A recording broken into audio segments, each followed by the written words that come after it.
The Wise channel celebrates her story, women who did amazing things. Hey everybody, welcome to the Wise channel. Today, we are super excited to be speaking with an out-of-this-world guest. Normally, we have a Let's Talk section at the end of our videos where we ask questions for you to answer. But this time, we're happy to have a chance to speak directly with the person who is the subject of the video. So we'd like to introduce Mrs. Sharon McDougle. Hi, Mrs. McDougle. Are you telling me she's not invisible? I thought she was a hidden figure.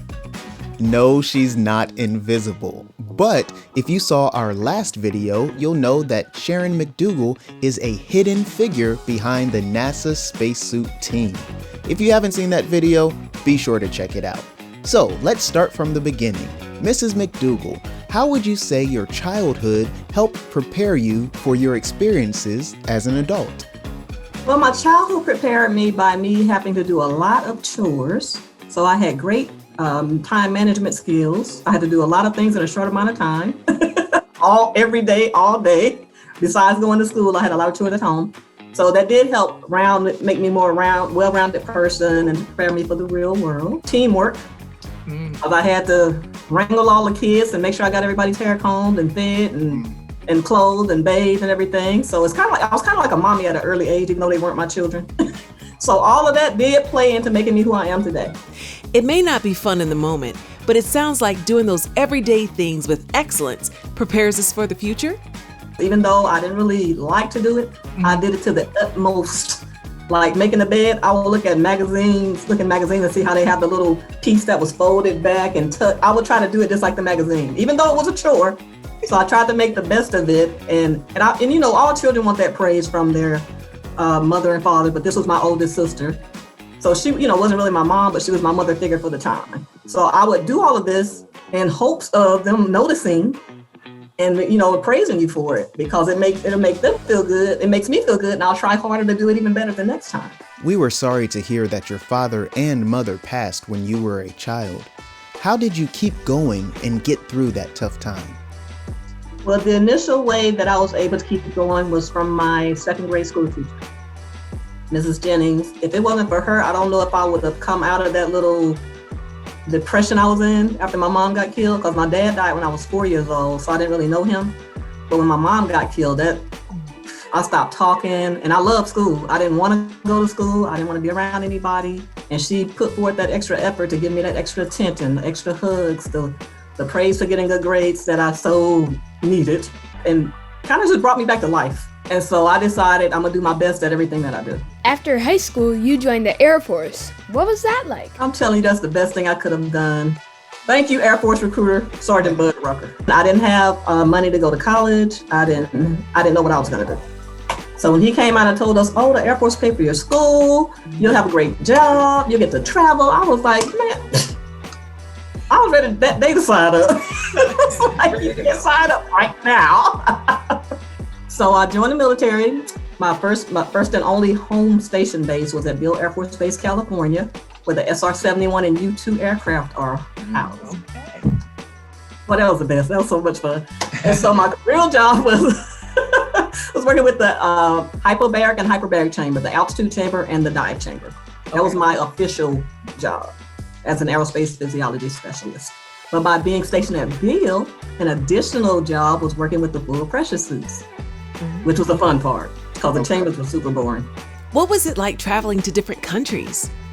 You imagine a 18-year-old little girl from Moss Point, Mississippi, never been anywhere, especially to another country. I went to Okinawa, Japan first time, and I was so excited. I mean, first of all, I'm not doing all these chores anymore. That's the best part. And I'm over here in a totally different culture. So I'm meeting all these folks. I'm just like walking around downtown, meeting people. Everybody's so nice. If I went to Japan, I'd eat a lot of sushi. What did you eat? Everything. But watch this. Watch this. Can you believe the best tacos I ever had in my life was in Japan? Tacos? Regular Mexican tacos. Wow. They were delicious. And get ready to be shocked again. The best soul food I ever had, Korean.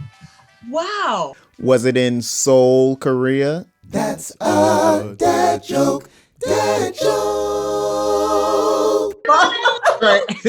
Soul food, Seoul, Korea. How did you start working at NASA? When I got out the Air Force, I was struggling. I almost went back in the Air Force because that's all I had done my whole adult life. I went straight from high school to the Air Force. So all I had was pressure suit experience pretty much. So I got out, I'm sleeping on my friend's sofa. You know, I don't have a paycheck. And so my friend was already out here working and he called me, he tracked me down somehow. I still don't know to this day.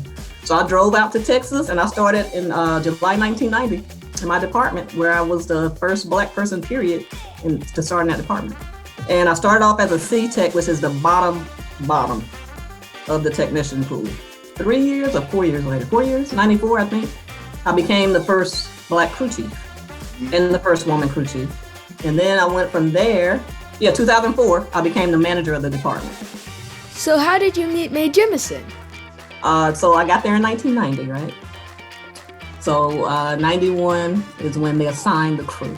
So when the astronauts get assigned, they have to come see us and we have to do all their measurements to see what sizes they wear and nip and tuck and do whatever we need to do, you know, making sure all their gear is good. And her underwear and diaper was already in the room, in the dressing room of the suit room. And so they directed her to go in there. And when she came back out, I was standing by her chair and we kind of looked at each other like, you know, you could do it.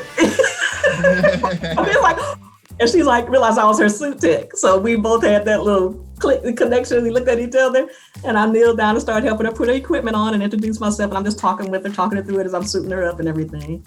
And so every training event she went to where she had to use the suit, all that year before launch and up until launch, even at landing, I was there to retrieve her when she came out of the shuttle. Okay.